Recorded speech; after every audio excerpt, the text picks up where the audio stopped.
The gentle hum of the air conditioning in my office provided a stark counterpoint to the tempest of thoughts swirling within me.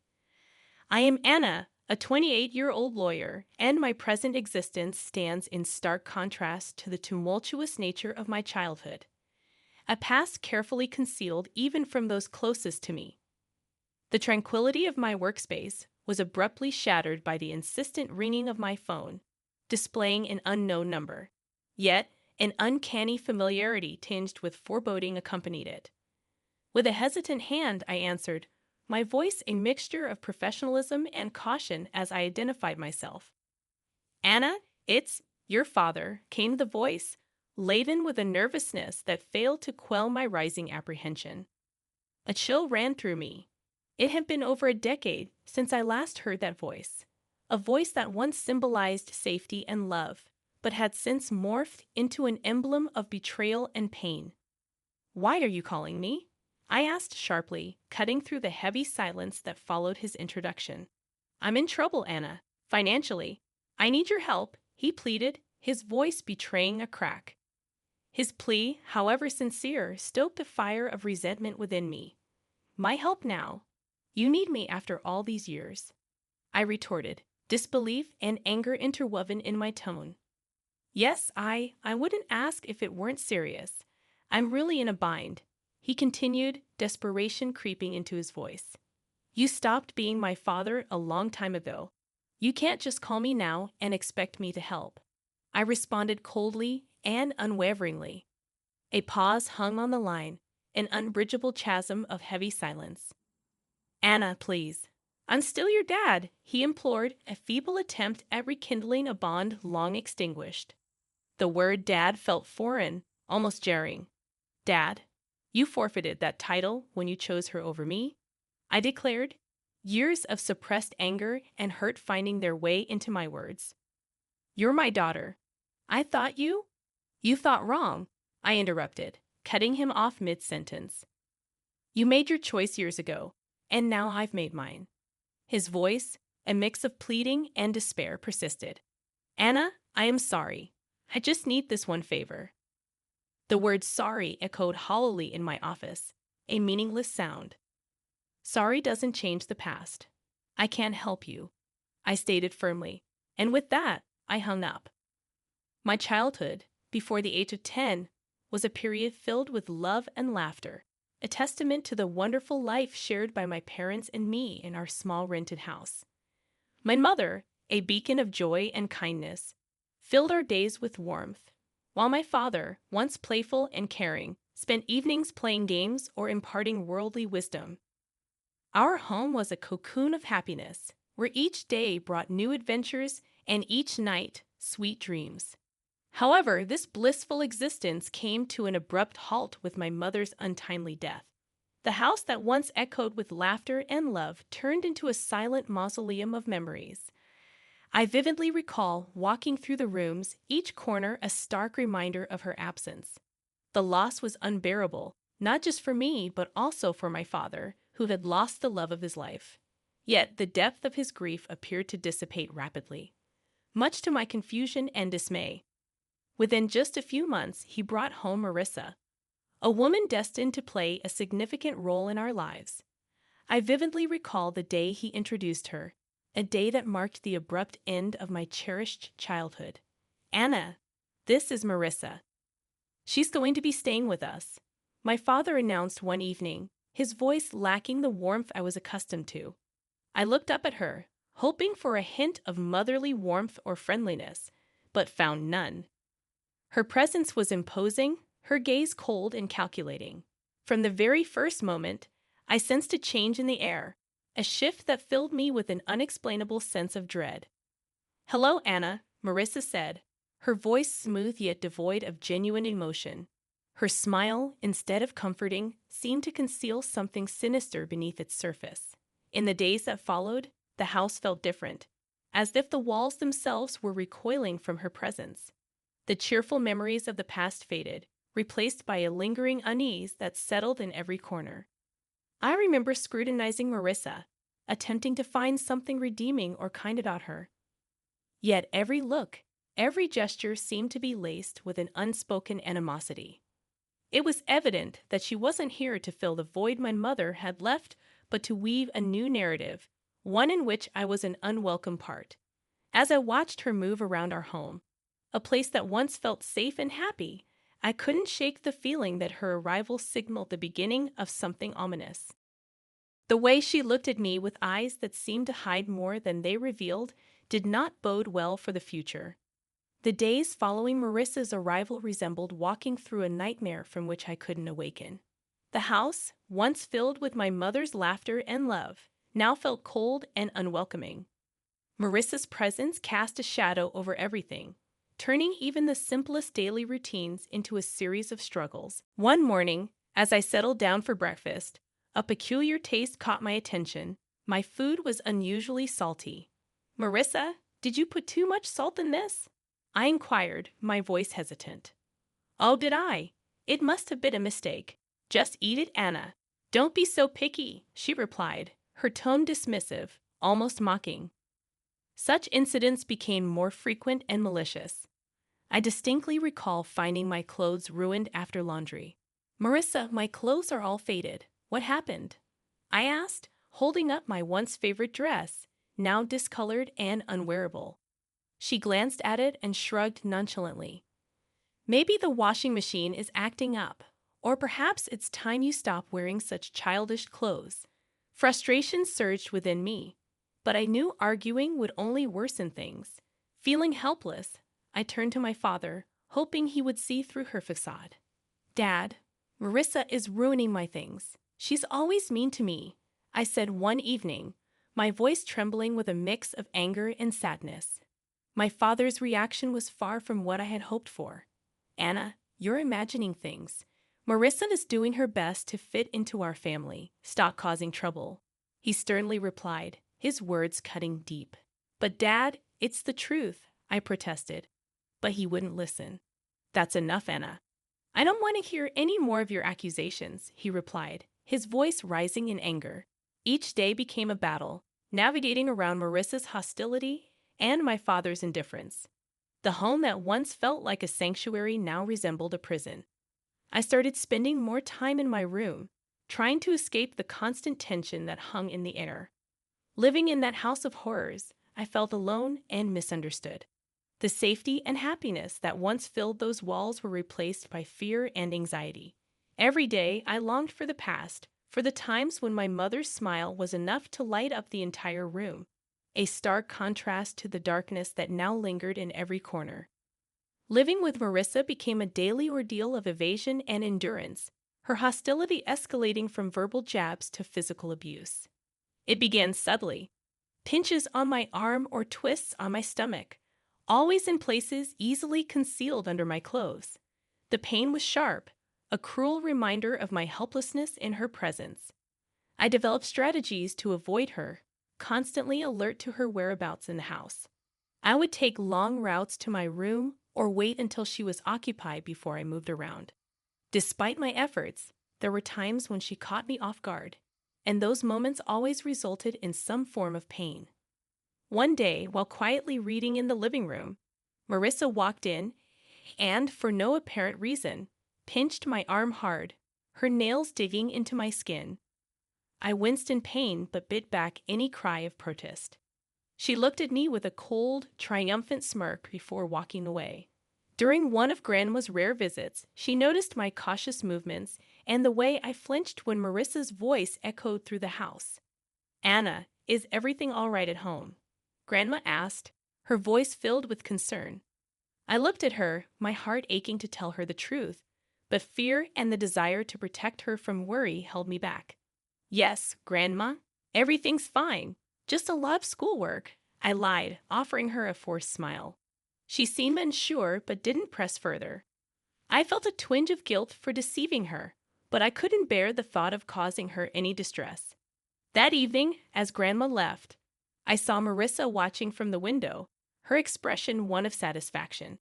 It was as if she relished the fact that she had control over me, that she could hurt me and get away with it. Her triumphant look was a clear message that she was the one in power, and I was just a helpless player in her twisted game. I retreated to my room, feeling trapped in a cycle of abuse and silence. The physical pain from Marissa's pinches and twists was bearable compared to the emotional turmoil I felt. School became my sanctuary, a place where I could briefly escape the misery of my home life.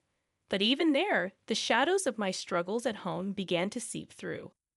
My teacher, Mrs. Thompson, a kind-hearted woman who always encouraged her students, started to notice changes in me.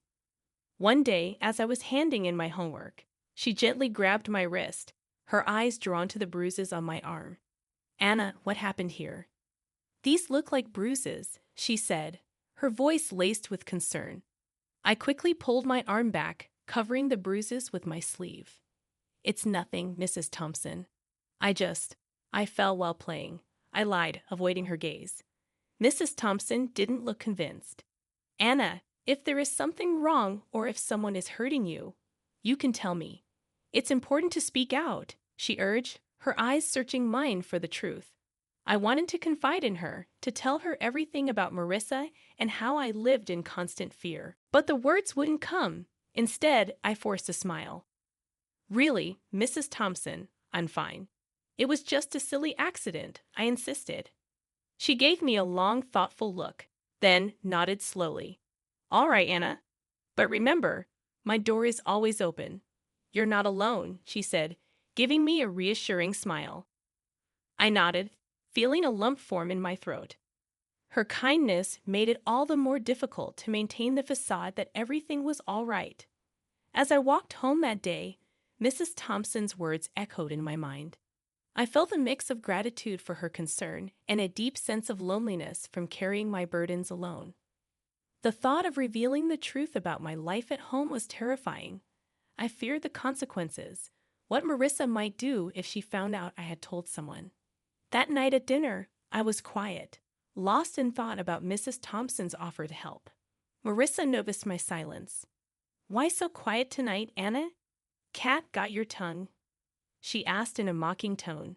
I just shook my head and continued eating, trying to make myself as small and unnoticeable as possible.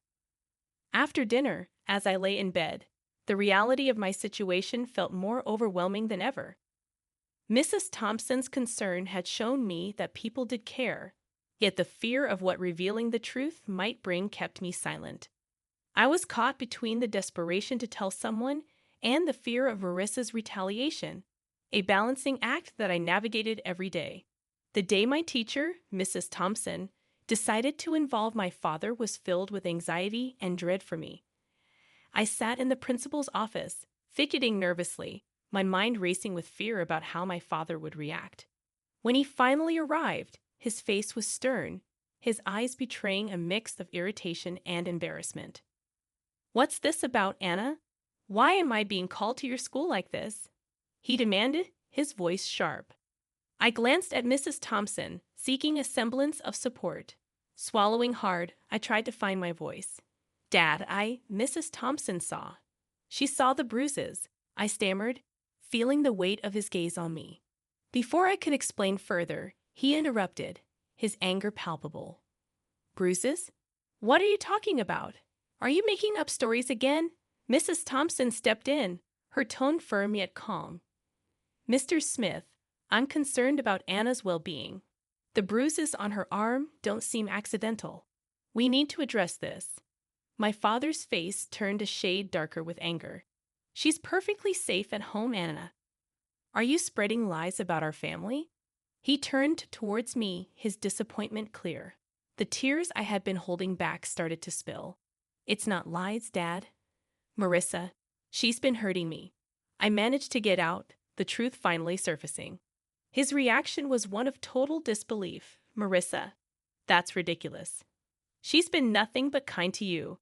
I won't have you slandering her with these accusations." "But Dad, it's the truth." I cried out, desperate for him to believe me. He stood up abruptly, his patience wearing thin. "Enough of this. Tell Mrs. Thompson you made it all up," he ordered. Obediently, I turned to the teacher and repeated his words. She nodded back and didn't say anything. Upon reaching home, without another word, he locked me in my room. Through the door, I could hear Marissa's voice dripping with false concern. "I told you she's just seeking attention," she said. I sat on my bed, feeling a profound sense of isolation and despair. The one person I thought I could always count on had turned his back on me. The walls of my room, which had once felt like my personal haven, now felt like the walls of a prison. I lay there, thinking about everything that had happened. The pain of the physical abuse was nothing compared to the emotional torment of being disbelieved and punished by my own father. It was a harsh realization that the person who was supposed to protect and love me unconditionally was now the source of my deepest pain. The days following my confinement in my room were some of the darkest I had ever experienced. Trapped and feeling utterly alone, I realized that my only hope lay in my grandmother, my father's mother. She was a kind and loving woman who had always shown me affection, but I had never dared to burden her with my troubles at home. One evening, when I was sure Marissa and my father were occupied, I mustered the courage to call my grandmother. My hands were shaking as I dialed her number. "Hello?" Her familiar warm voice came through the phone. "Grandma, it's me, Anna," I said, trying to keep my voice steady. "Anna, my dear, how are you?" she asked, her tone filled with genuine care. Tears welled up in my eyes as I replied, "Grandma, I need help. Can I come and stay with you for a while?" There was a moment of silence on the other end. "What's wrong, Anna? Did something happen?" I took a deep breath, the words rushing out. "It's Marissa. She's been hurting me, and Dad won't believe me. I don't know what to do." I could hear the concern in her voice as she quickly responded, "Of course, my dear. You come right over. I'll take care of this." The next day, my grandmother arrived. She was a small woman, but her presence filled the room. She confronted my father with a strength that surprised me. "John, I'm taking Anna with me. She's not safe here," she declared firmly. My father, taken aback, tried to protest. "Mom, you can't just take her. She's my daughter." "Your daughter whom you failed to protect," she countered sharply. "I won't stand by and watch her suffer." Marissa tried to intervene. "She's just a child making up stories. You can't believe her over us." Grandma turned to Marissa, her eyes steely. "I know a scared child when I see one. Anna is coming with me, and if you try to stop me, I'll take this matter to the authorities." My father, realizing he was defeated, didn't put up any further resistance. As I gathered my things, I saw Marissa's expression change from defiant to defeated. Leaving the house with my grandmother, I felt a weight lift off my shoulders. For the first time in months, I felt safe. The car ride to Grandma's was quiet, but her presence was comforting. Once we arrived, she turned to me and said, "You're safe now, Anna. You don't have to worry anymore." In my grandmother's house, I found the love and security that had been missing in my life. It was a haven where I could heal and regain my strength. The contrast between her nurturing home and the coldness of my father's house was stark. For the first time in a long while, I felt like I could breathe again, free from the fear and anxiety that had plagued me. Years passed since I left my father's house to live with my grandmother. Her home had been a sanctuary, a place of healing and love. But time, as it does, moved on, bringing another wave of change. My beloved grandmother passed away, leaving a void that seemed impossible to fill. At the funeral, my father and Marissa showed up, their faces a mix of feigned sorrow and poorly disguised eagerness. It was clear they were more interested in what they might gain from her passing than mourning her loss. After the funeral, as we gathered at my grandmother's house, Marissa wasted no time. "Well, Anna, I suppose you'll be finding a new place to live now. This house and everything in it belong to your father now," she said, her voice tinged with barely concealed glee. My father nodded in agreement, already scanning the room, planning what to do with the house. But I couldn't help but smile, a reaction that seemed to confuse them. "Actually, that's where you're wrong," I said, the confidence in my voice taking them by surprise. "What do you mean?" my father asked, confusion evident in his expression. I took a deep breath, relishing the moment. "Grandma left a will. She bequeathed the house and a substantial amount of money to me," I explained, watching as their expressions changed from confusion to shock. But you're just a child. I'm your father. I should be in charge of any inheritance you receive. My father stammered, his sense of entitlement clear. Marissa chimed in, her voice shrill. Yes, until you come of age, your father will manage your property. Good prospects. Their reactions were almost amusing. You don't give a damn about me so much that you didn't even wish me a happy birthday. I turned 18 a month ago. I'm legally an adult now.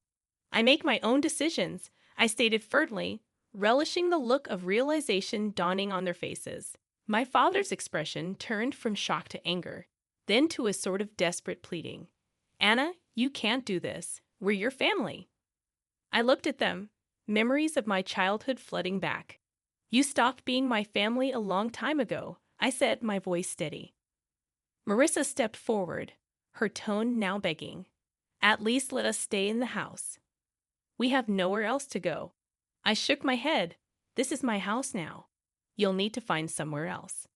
As they left, the weight of years of pain and neglect seemed to lift off my shoulders. I stood in the house that was now mine, filled with memories of my grandmother's love, and felt a sense of closure. The echoes of the past my father's call stirred remained.